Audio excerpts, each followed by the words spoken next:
কদিন ধরে এত বৃষ্টি হচ্ছে, সব জেলায় মোটামুটি বৃষ্টি হচ্ছে, দেখেছি ভিডিওতে বিভিন্ন। আর একদম বাসা থেকে বেরই হওয়া যাচ্ছে না। আর জানলা দিয়ে দেখতেছি ফল গাছে সবগুলা ফল হচ্ছে পড়ে যাচ্ছে, পাখি খেয়ে ফেলছে।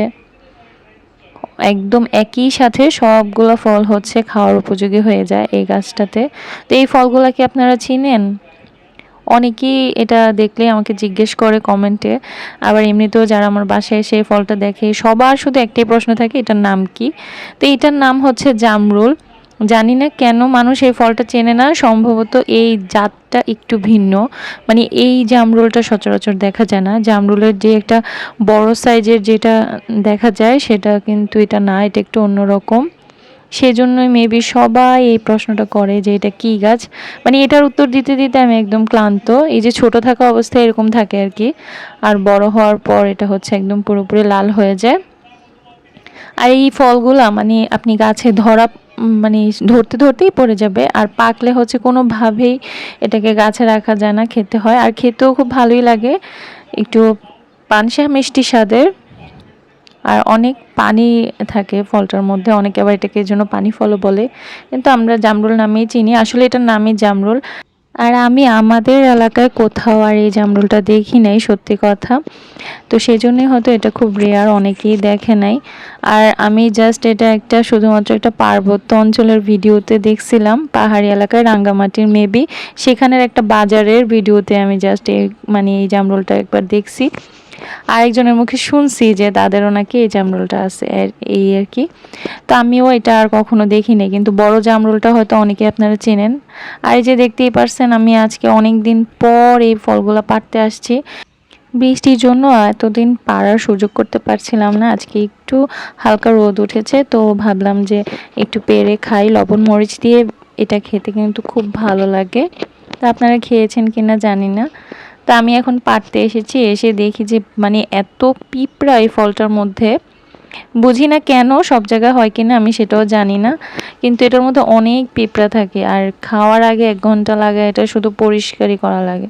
তো আমি হচ্ছে পারবো যতটুকু আমি এখন পারতে পারি। আর এটা ছোঁয়া মাত্রই হচ্ছে পড়ে যায়, পারতেও খুব অসুবিধা। আর পিঁপড়া তো এতভাবে আমাকে হামলা দিছে, ধরাই যায় না, মানে একদম ধরতে ধরতেই সব পড়ে যায়। যে দেখতেই পাচ্ছেন পিঁপড়ার মানে আক্রমণের ঠেলায় আমি ভিডিও করতে পারছিলাম না, পারতেও পারতেছিলাম না। তা আমি অল্প কয়টা পেরেই হচ্ছে হার মেনে গেছি। এই তো আমাদের অবস্থা খারাপ হয়ে গেছে পিঁপড়ায় কামড়ে। আমার ছেলে তো এখান থেকে চলে গেছে, ওকে যা একটু ঝুড়ি ধরানোর জন্য নিয়ে আসছিলাম যে আমি পেরে পেরে দেবো, তুমি নিবা। কিন্তু না, কোনো লাভ নেই, ও তো সোজা দৌড় রুমের মধ্যে চলে গেছে। তা আমি এখন হাত দিয়ে যে কটা পারতে পারতেছি এই কটাই পারছি। আর এখন কোনোভাবেই আর পারা সম্ভব হচ্ছিল না আমার। আর হাতে আমি সবগুলো নাগালও পাচ্ছি না, তো ভাবলাম যে আর কিছু করার নাই, আমার জামাই আসলে হচ্ছে বাকিগুলো পাইরা দিবে। এখন আমরা যে কটা হয়েছে এই কটা খাবো। তো এই যে সবগুলা পাড়া শেষ, এই কটা আমি পারছি। পরে আমার জামাই অবশ্য বাকিগুলো আমাকে পেরে দিছে। এই যে এতগুলো হয়েছে আর কি।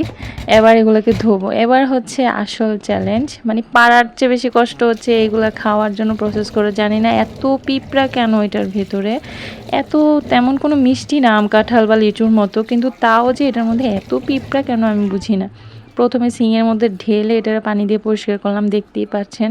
তারপরে এই যে ভেতরের এই মুখটা ভেঙে ভেঙে দেখেন পিঁপড়ার পুরো বাসা, আস্তানা এটার মধ্যে একটা। তা আমি কি করব এখন, সবগুলো একটা একটা করে এমনি এমনি করে পরিষ্কার করে নিচ্ছি, ভালো করে ধুয়ে নিচ্ছি। আর এই ধোয়া কিন্তু হবে না, আবার ধুইতে হবে। আর এরপরে যে সিঙের অবস্থা, 12টা বেজে গেছে, এটা আর কি বলবো। এই জন্য এই কাজগুলো আমি কখনো করি না, এগুলো আমার জামাই দিয়ে সবসময় করাই। শুধু শুধু আজকে আমি এই প্যারাটা নিলাম ভিডিও করার জন্য। এই দেখেন এখনো পর্যন্ত পিঁপড়া যায় নেই। আবার ধুইতে হবে, আবার পানি দিয়ে হচ্ছে এটাকে ধুয়ে নেব, এতভাবে পরিষ্কার করে। কিন্তু খাওয়ার সময় কিন্তু 10 মিনিটে শেষ হয়ে যাবে। তো এইবার আমি আবার আরেকটা বোলের মধ্যে পানি নিয়ে আবার এগুলোকে ভালো করে ধুয়ে নিছি। দেখলেই নি তো কতবার ধুইতে হলো। তারপর ফাইনালি এগুলো হচ্ছে খাওয়ার উপযোগী হবে। এত কষ্ট করে এটা খাইতে হয়। আসলে বিশেষ করে ধোয়াটাই অনেক কষ্টের আমার কাছে মনে হয় আর কি, পরিষ্কার করাটা। কেন যে এত পিঁপড়া হয় এটাই বুঝি না। কিন্তু এত কষ্ট করে ধোয়ার পর এরপর যখন লবণ মরিচ মাখায়া খাওয়া শুরু করবেন, খেতেই থাকবেন, এত মজা লাগবে। আর গরমের দুপুরে হলে তো আরও বেশি মজা হয়। আর রাতে খাওয়ার পরও এটা খেলে একদম পুরো শান্তি শান্তি লাগে, অনেক ভালো লাগে। আমাদের বাসায় সবাই পছন্দ করে, আমার বাচ্চারা অনেক পছন্দ করে। তো এই যে দেখেন পিঁপড়া এখনো পর্যন্ত চলে আসছে, পিছাই ছাড়তেছে না পিঁপড়া, চিন্তা করেন। তো আমি ভাবলাম যে থাক দু একটা পিঁপড়া খেয়েই ফেলি, শুনছি পিঁপড়া খেলে নাকি সাঁতার শেখা যায়, এইটাই মনে করে এখন খেয়ে ফেলতে হবে, কিছু করার নেই। তো এখন আমরা খাবো। আপনারা এগুলো খেয়েছেন কিনা অবশ্যই কমেন্ট করে জানাবেন। ভিডিও ভালো লাগলে বেশি বেশি করে লাইক শেয়ার করবেন। আল্লাহ হাফেজ।